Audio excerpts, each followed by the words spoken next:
वैसे ये टॉपिक मैंने जो सीटेट के इम्पोर्टेंट टॉपिक्स लिखवाए थे उसमें से नहीं लिखवाया था, लेकिन फिर भी अपन जो छोटे छोटे कुछ जो टॉपिक्स हैं जिनसे सीधे जो क्वेश्चंस कई बार उठ जाते हैं हम उनकी छोटे छोटे वीडियो में चर्चा करेंगे।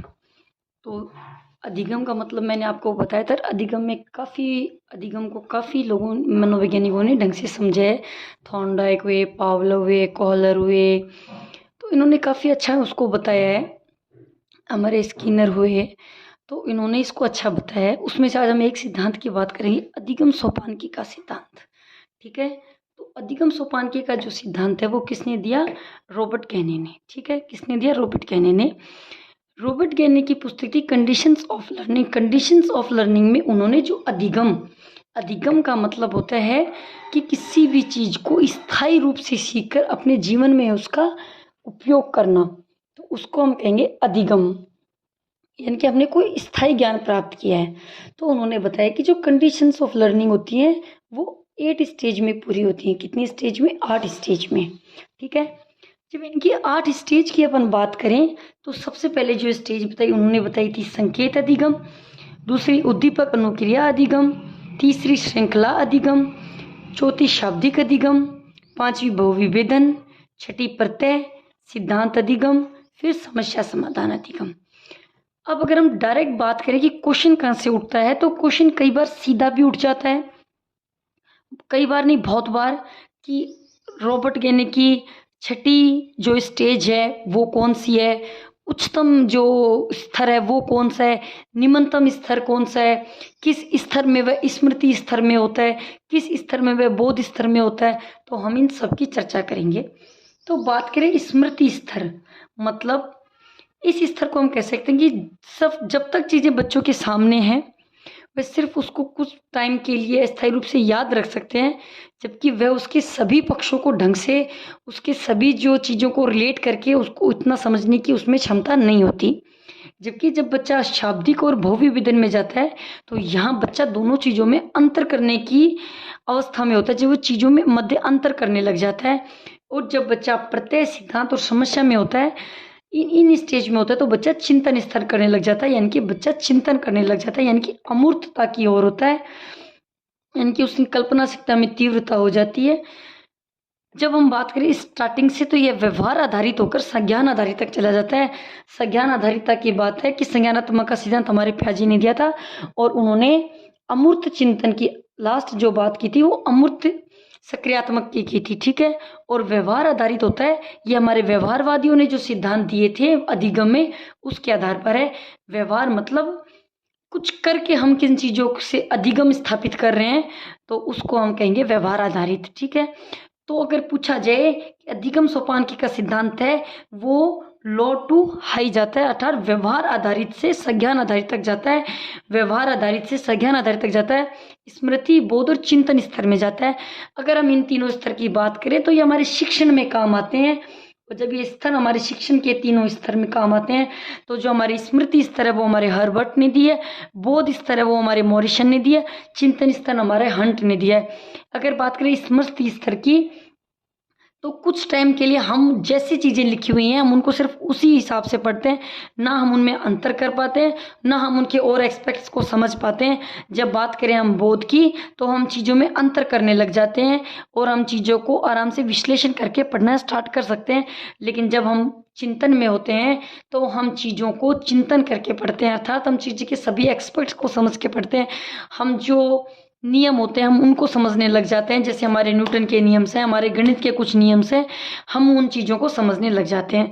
अब हम बात करें रॉबर्ट कैने के सिद्धांत की, तो जब हम रॉबर्ट कैने के सिद्धांत की बात करेंगे तो सबसे पहले क्वेश्चन यहाँ से भी उठ सकता है कि कंडीशंस ऑफ लर्निंग बुक के मनोवैज्ञानिक कौन है, तो वो है हमारे रॉबर्ट कैने।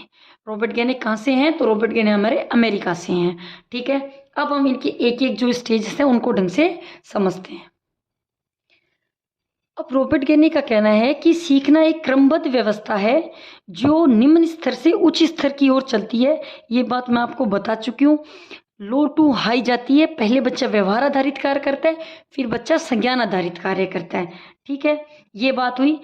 अब उन्होंने अपने जो स्तर है उनको 3 हिस्सों में बांटा, स्मृति स्तर, बोध स्तर, चिंतन स्तर। स्मृति स्तर का मतलब मैंने आपको बता दिया, बोध का बता दिया और चिंतन का बता दिया है। ठीक है। तो गैने ने जो अपना सिद्धांत है उसमें उन्होंने यही बात स्पष्ट की थी कि जब व्यक्ति निम्न स्तर से उच्च स्तर की ओर बढ़ रहा है, तब जो उच्च स्तर की योग्यताओं को वो तभी प्राप्त करेगा तब वह निम्न स्तर में अधिगम कर चुका होगा। जब तक वह निम्न स्तर की चीज़ों को नहीं सीखेगा तब तक वह उच्च स्तर उसका प्रारंभ नहीं होगा। इसलिए उच्चतम स्तर तक पहुंचने के लिए जो निम्नतम अधिगम है उनका करना आवश्यक है। इसमें मोटा मोटी बात करें जो संकेत अधिगम है, तो संकेत अधिगम की जो तुलना है वो हमारे पावलोव के अधिगम से तुलना की गई है। पावलोव के जब अधिगम की हम बात करते हैं तो पावलोव ने जो कुत्ते के लिए घंटी बजाई थी और मांस जो उसके लिए खाना रखा था, तो वो जो घंटी थी वो एक संकेत का कार्य करती थी कि जैसे ही घंटी बजती थी तो कुत्ते के मुंह से लार गिरती थी कि शायद उसके खाने का टाइम हो गया है। ठीक है। उसके बाद जो हमारी थी वो थी हमारे उद्दीपक और अनुक्रिया क्रिया। तो उद्दीपक और अनुक्रिया क्रिया हमारे स्किनर और थॉर्नडाइक दोनों ने दी थी और इन्होंने ये कहा था कि व्यवहार क्या, इन्होंने व्यवहारिक चीज़ों के ऊपर आधारित की थी कि जब व्यक्ति किसी चीज़ को देखकर, यानी कि वो किसी उद्दीपक के प्रति ही क्रिया कर रहा है, अगर वो बैठा है उसके सामने किसी प्रकार की कोई प्रतिक्रिया नहीं हो रहा है तो वह कोई चिंतन नहीं कर पाएगा। ठीक है। किसी भी चीज़ के प्रति कि वो सिर्फ एक निश्चित उद्दीपक के प्रति ही क्रिया कर पाएगा, जो चीज़ उसके सामने है वह उसके प्रति ही क्रिया कर पाएगा। जैसे भूखा, जब एक बच्चा भूखा होता है तो वो अपनी माँ को देखकर रोता है। ठीक है। उसके बाद हम बात करें श्रृंखला अधिगम की, तो जो हमारी श्रृंखला अधिगम है वो हमारे दी थी गुथरी ने, और उन्होंने कहा था कि इस प्रकार के अधिगम में सिखाई जाने वाली सामग्री को क्रमबद्ध रूप से प्रस्तुत किया जाता है। जैसे अगर हम बच्चों को पढ़ा रहे हैं तो पहले ए आ ई पढ़ाएंगे, उसके बाद बच्चों को दो शब्दों को जोड़ना सिखाएंगे, उसके बाद बच्चों को उन शब्दों में मात्रा का प्रयोग करना सिखाएंगे, उसके बाद उन शब्दों का वाक्य में प्रयोग करना सिखाएंगे। तो एक श्रृंखलाबद्ध हम बच्चों को पढ़ा रहे हैं। ऐसा नहीं है कि हमने सीधा ही बच्चे के सामने आम लिख दिया और उसको बोलो पढ़ इसको क्या है, तो जब उसको यही नहीं पता कि ए अनार आ आम क्या होते हैं तो वह नहीं बता पाएगा। उसके बाद बात करें हम शाब्दिक अधिगम की, तो ये हमारे डेविड आसुबेल ने दी थी और इनका मतलब ये था कि व्यक्ति जो शब्द बोलता है वह उन शब्दों के द्वारा ही खुद का अधिगम करता है, अर्थात वह उन शब्दों के द्वारा ही चीज़ों को सीखता है, उन ध्वनियों के द्वारा ही चीज़ों को सीख रहा है। जैसे हम बच्चों को हिंदी का चैप्टर पढ़ा रहे हैं और बच्चों को हम कविता पढ़ा रहे हैं, तो बच्चा उस कविता को गणित अपनी कविताओं अपने गानों से रिलेट करने लग जाता है, वो शब्दों को पकड़ने लग जाता है और उन शब्दों का कहीं उपयोग करने लग जाता है, तो उसको कहेंगे हम शाब्दिक अधिगम। उसके बाद बात करते हैं हम बहु विभेदन।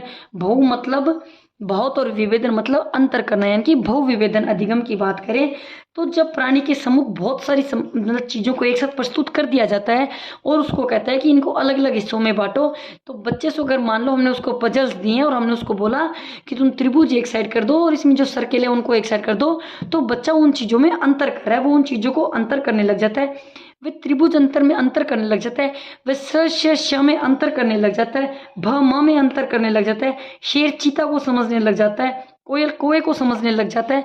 मतलब यहाँ आके बच्चा बोध स्तर में होता है, अर्थात वह चीज़ों में अंतर करने लग जाता है। ठीक है। बोध होता ही बच्चा अंतर करने लग जाता है, लेकिन यहाँ तक बच्चा सिर्फ चीज़ों को अपनी जो स्मृति में जो चीज़ें होती हैं सिर्फ उनको ही याद कर पाता है। उसके बाद बात करें हम प्रत्यय अधिगम की।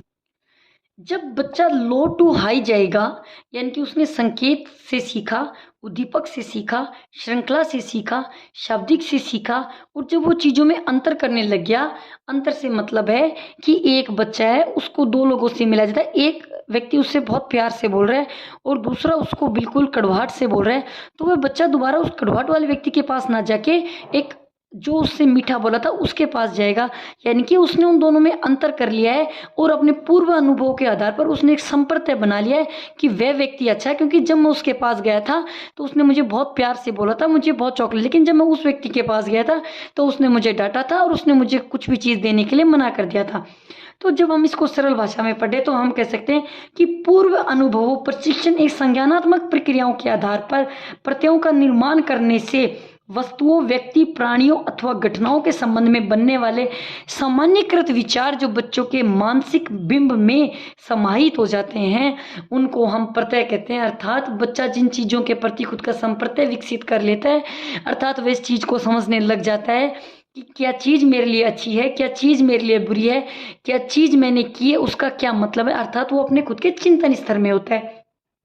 उसके बाद करें हम सिद्धांत अधिगम की, तो जब कोई भी प्रक्रिया घटना या संचालित होती है, मान लो अगर इस बच्चे को यहाँ बुरा लगा कि ऐसे कड़वाहट बोलते हैं, तो उस बच्चे को हो सकता है कि अब उसने अपना सिद्धांत बना लिया हो कि मैं ऐसे किसी भी इंसान से बात नहीं करूंगा कि जो कड़वा बोलता हो, और उस चीज को अपने जीवन में फॉलो कर ले। यानी कि किसी प्रक्रिया तथा किसी घटना को संचालित करने की कार्यविधि संबंधी क्रमबंधी एक तार्किक विवेचना जो बच्चा खुद के अनुमान के आधार पर बना लेता है, उसको हम कहते हैं सिद्धांत। ठीक है, और इसको भी हम चिंतन स्तर में रख सकते हैं, क्योंकि बच्चा यहाँ भी खुद की मानसिक प्रक्रियाएं करने लग जाता है। उसके बाद आती है हमारी समस्या समाधान, और जब समस्या समाधान की बात आती है कि उच्चतम स्तर होता है, ये अधिगम का सर्वोच्च स्तर है। इस स्तर पर छात्र विभिन्न समस्याओं का समाधान करने सीख जाता है। इस स्तर पर वह तर्क, विश्लेषण, कल्पना, विभिन्न जैसी योग्यताओं का प्रयोग करने लग जाता है। क्योंकि जब हमने पियाजे का संज्ञानात्मक सिद्धांत पढ़ा था, तो उसमें भी हमने, जब बच्चा अमूर्त अवस्था में होता है तो वह विश्लेषण, तर्क, कल्पना और विभेदन करने लग जाता है। शिक्षण स्तर की हमने बात कर ली।